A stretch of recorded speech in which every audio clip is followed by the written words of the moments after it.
over the Americans. From among our governors, we have chosen presidents and statesmen, Congress, and members of high political office, and an hour-by-hour study of a governor in action.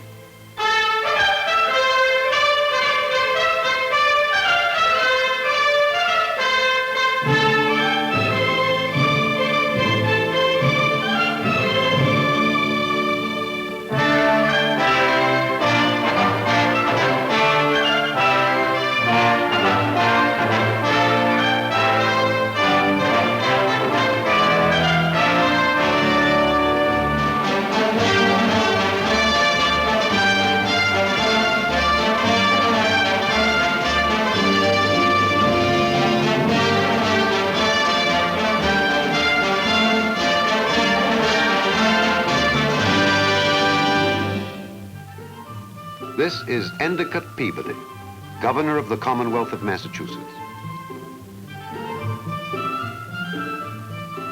The state he governs is one of the oldest in our nation. The American dream of freedom and liberty has its roots here, and the capital city of Boston reflects its glorious past. Good morning. Hi, Joe. Morning, Governor. Nice to see you. Wes. How are you? Principal Waldron. Governor, he's at home. I just spoke to him. Do you want Get me him to on the telephone, Go, please. please. Want to go over the schedule, Governor? What? In front of you. Endicott Chubb Peabody, member of an old and honored New England family, legendary football hero, recipient of the Silver Star, distinguished attorney, winner in 1962 of a dramatic political victory that made him Governor of the Commonwealth of Massachusetts. There's a real problem as to whether that reconsideration will get to vote today, you know. You mean they might not bring it They'll up? just stall it. And apparently there's there's a deadline on reconsideration, so that if they don't pass on it today, then it's dead. And they may try to stall it past midnight. Yeah, we were discussing it briefly, and I think Joe and I both are... 358. 256. Hi, Bill. Quite a vote, wasn't it? Quite a vote, wasn't it? I think... One of the chief duties of the governor of a state is to obtain the enactment of legislation. Key members of his staff can assist the governor in the presentation of such legislation, but the final burden of leadership is his. No, not even that. This is how you get an amendment in. The House can substitute a proposal, an amended proposal, and it can pass. But it does not automatically become law at that point. The governor seeks to transfer the power to confirm most appointments from the governor's council, an archaic group dating from the 18th century, to those more directly responsive to the people. During this day, he will climax his long fight for this bill, House 3000.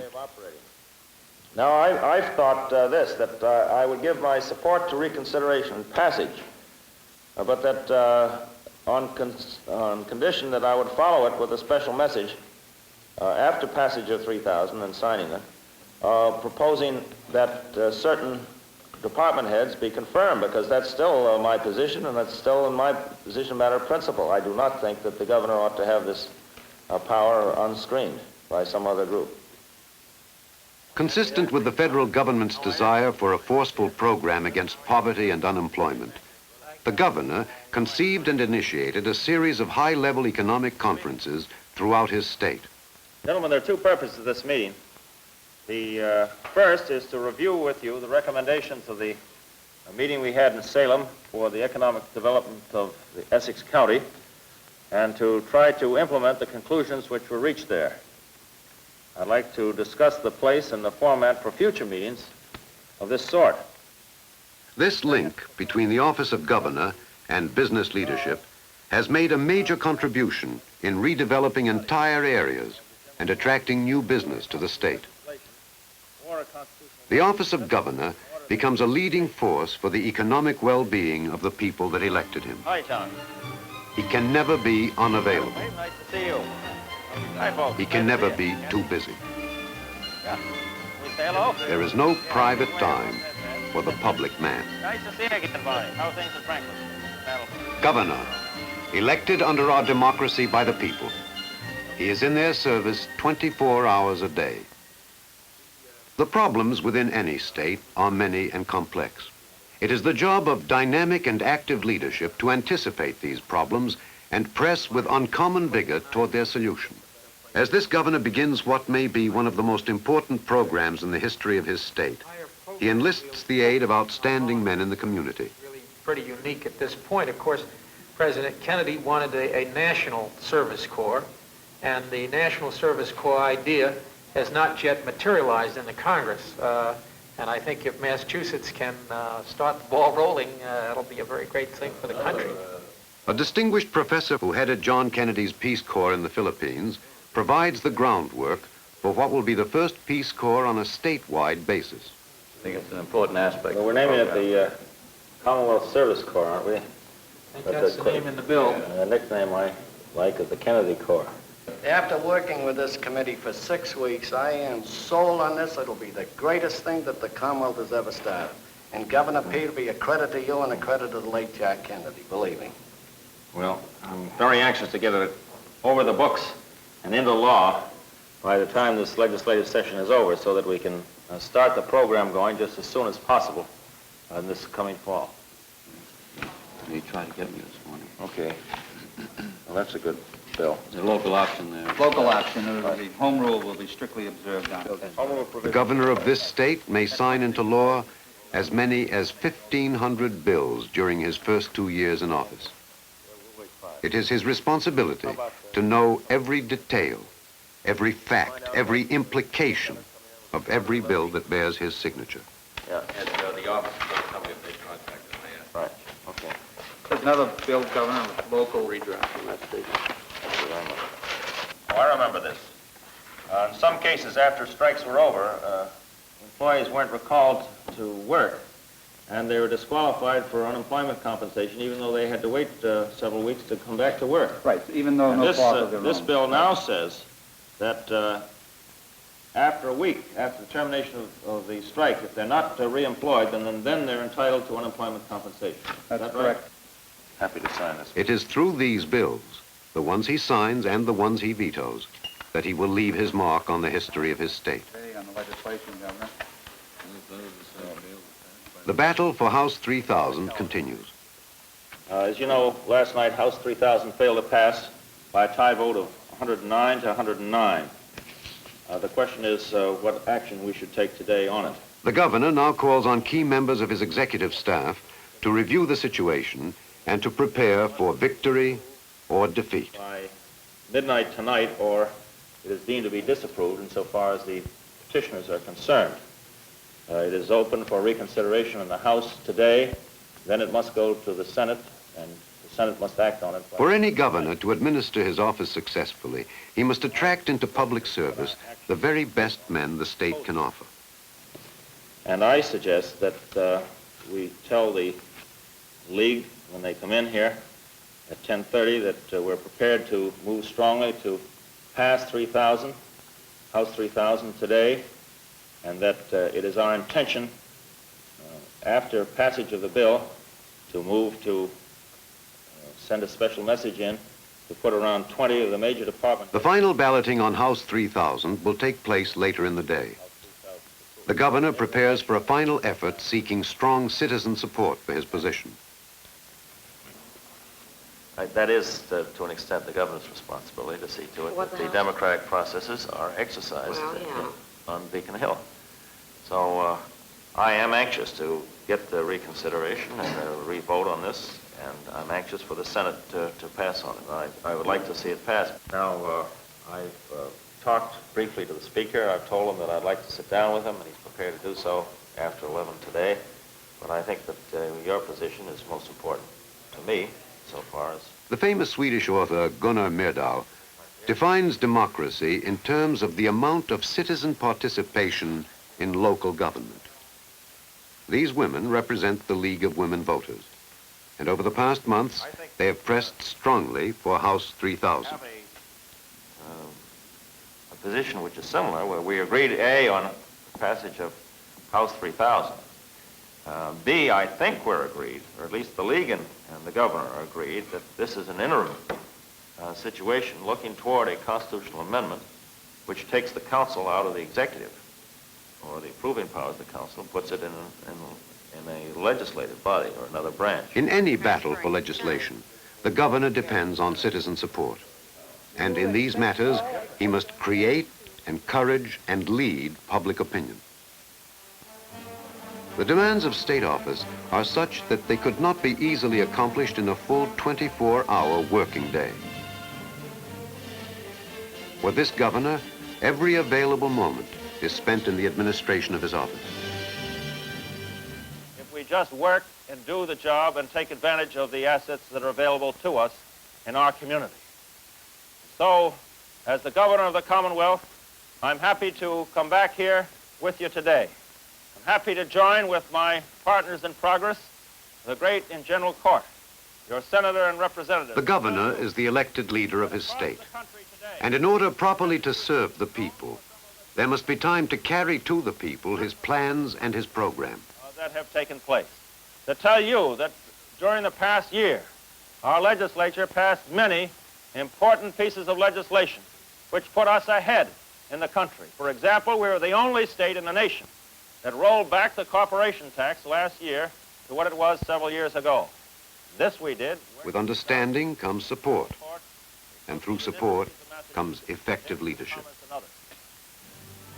To the older citizens of the state, the issues of housing and Medicare are real and pressing.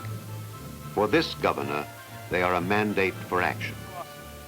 That was the day that we dedicated these housing apartments for the elderly in his name. They're called the John F. Kennedy Apartments, and they certainly are wonderful housing for the elderly.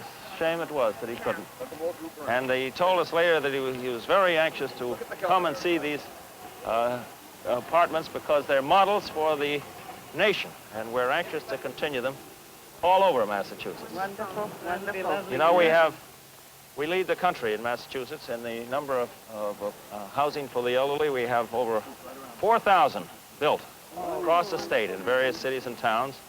And during my administration, we've increased almost to $140 million the guarantees that the Commonwealth will give to all our localities to construct these, which means that your friends will be able to move in here more and more.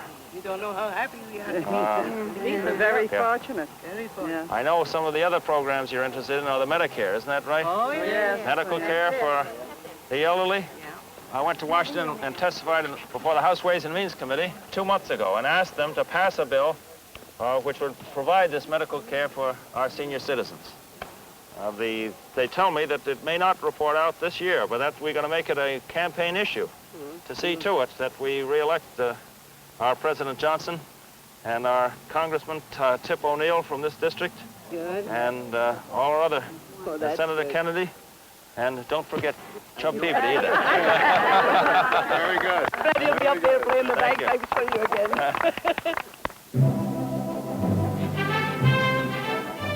The links between state and nation are vital.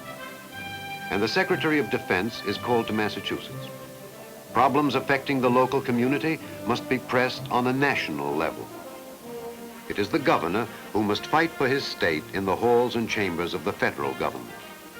If the federal government acts to close a Massachusetts Navy Yard, the governor must use all possible power to avoid or at least lessen the damage to the people of his state.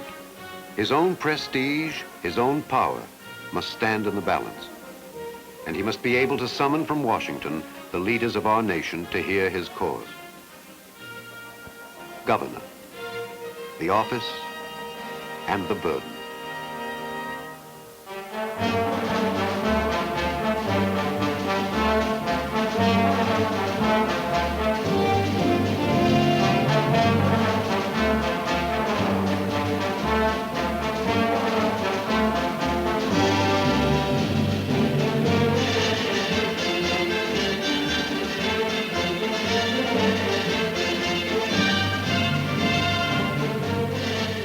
The ceremony of office in this, the 7th decade of the 20th century. For the John F. Kennedy Memorial Library, the governor performs his traditional task on the opening day of a new season in Boston.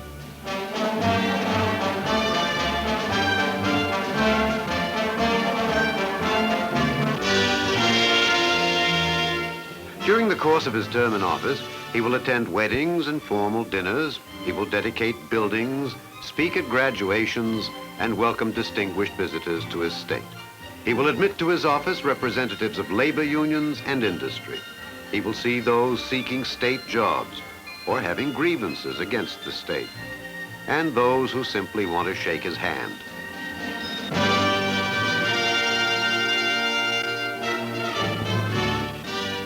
He conducts public relations for his state and can never hold himself apart from those he serves.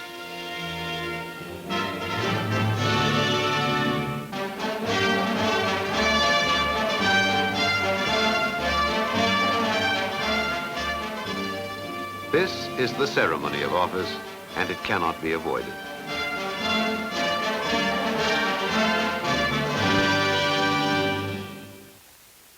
In the course of his 2-year term in office, the governor receives over 208,000 letters, and all must be answered. The first letter is to J.E. Farnash, president of a company in York, Pennsylvania.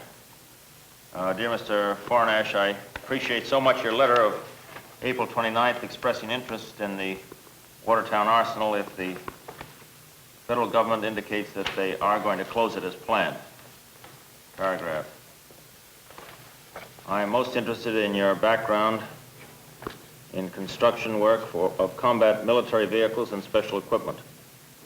If you are interested in the possible purchase of the plant as is, I would be delighted to show you and your assistants around this area and work with you in the purchase of the plant from the General Services Administration, who no doubt will be in charge with the disposal of this plant. Paragraph. Naturally, we are most concerned about maintaining the fine labor force which has worked there for so long and maintaining the skills which New England can contribute for the best interests of our defense program. Just hold it. With kindest regards, sincerely yours.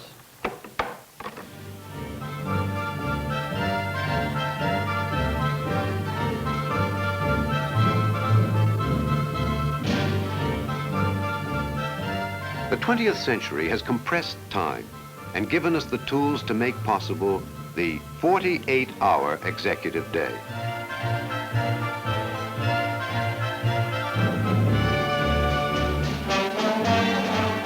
Even now, as this governor fights for his bill on gubernatorial appointments, he prepares the hard support for a major transportation bill soon to be considered. Governor Endicott Peabody of Massachusetts finds this support where it must be, among the people.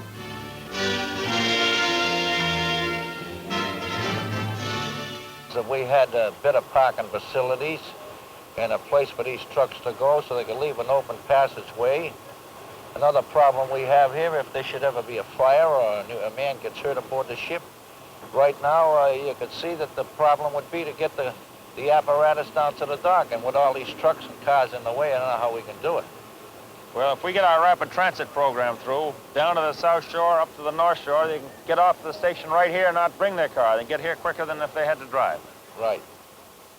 So I'm sure that with this transportation program going through, we'll have more space for freight, we'll have more space for safety apparatus, we'll have more space for ships to come in and unload their goods and transport them out of here to all places in the United States. If we can do that, we'll get more ships and more work for the men. That's right.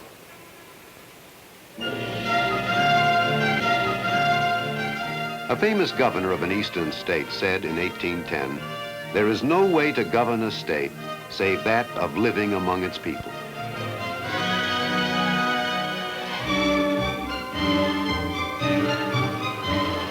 How soon do you think this bill can get through the general part, the transportation bill? A lot of these representatives within the fringe areas, they want to use our facilities as far as transportation is concerned, but they don't want to pay for it, Governor. Right. You know, that isn't right. It isn't just right. The problems of every person, every family in the state, are the problems of the governor. And his lines of communication to the people are often through their elected state senators and representatives. This is the job this man undertook when he decided to seek high public office. That if we can keep the ranks steady there, that's important. Oh, you got your problems. Oh, God, you They rain down on you. Rosenfeld, no. What happened to that call? The balloting has now begun in the state legislature on House 3000. Long months of persuasion, thought, planning, conferences, and leadership are placed in the balance.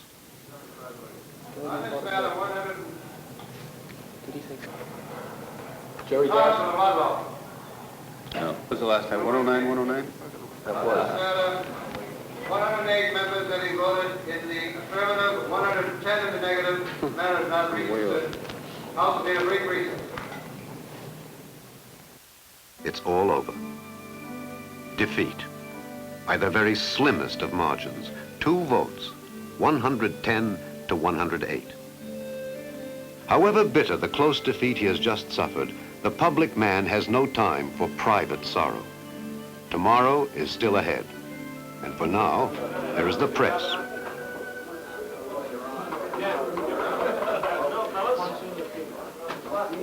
Happy that you can also participate with me today on our TV program, and the members of the press and the news media need not always take a background position.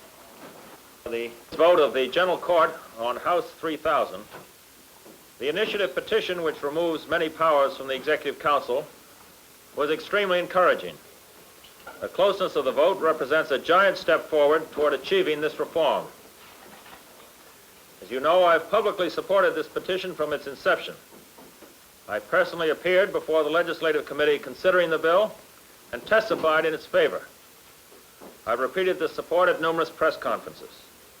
And this week, my legislative liaison representative, Bill Finnegan, argued on the floor of the House for passage and stressed the fact that we were supporting the bill.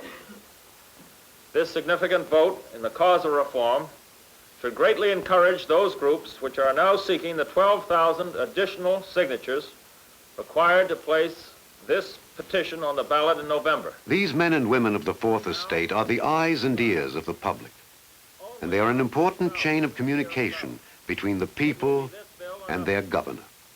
I shall continue to give my full support to this initiative petition and urge my fellow citizens to support it as well.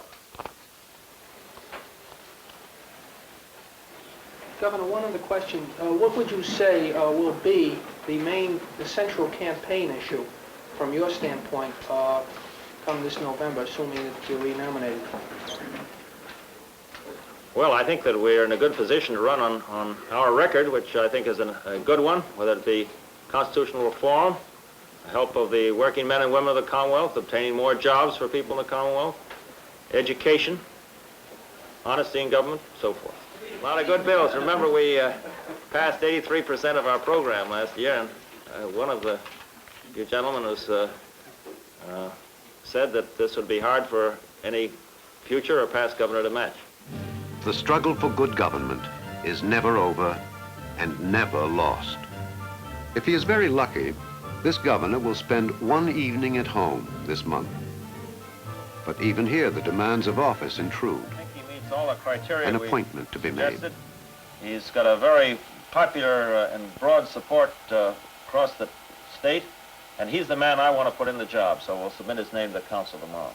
So I think his experience as a state treasurer is most important from the standpoint of raising the necessary finances through bond issues.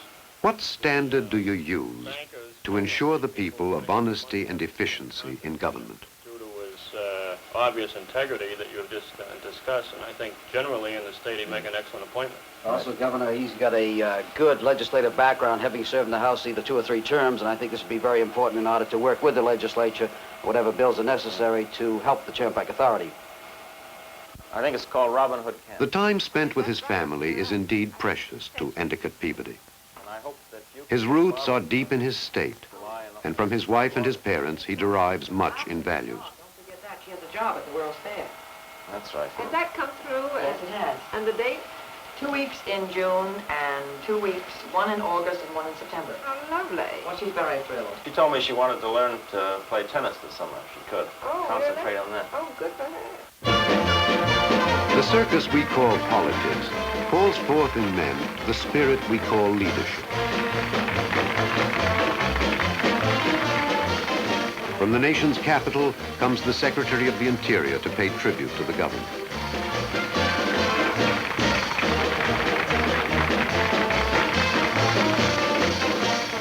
The governor's wife shares his triumphs and his burdens.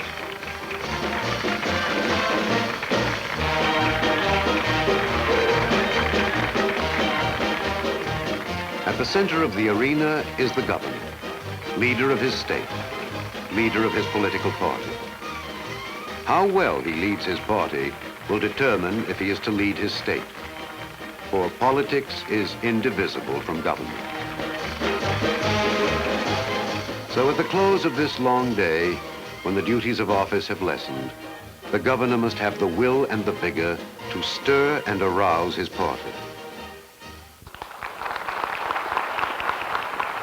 All during his term in office, the governor and his wife must hold together the party and prepare for what is sure to come, election. Governor and senator, Endicott Peabody and Ted Kennedy, leaders of their party in this state, major political figures on the national scene. Governor, servant of the people, leader of the people, holder of high political office.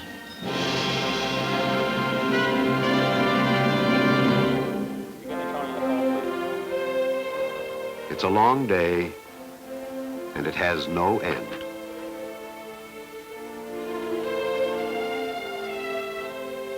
Hello? Hi, honey. Another late night, I'm afraid. 50 men in 50 state capitals administer the office of governor. Their time, their energies, their total resources are at the service of the people they serve. Yep. No, he's not with us on this one. Yes, the others have come over. If we don't win it today, we'll win it another day. We're going to work on it to win it tonight. Okay. I'll wake you up when I come home. Good night, honey. Love you.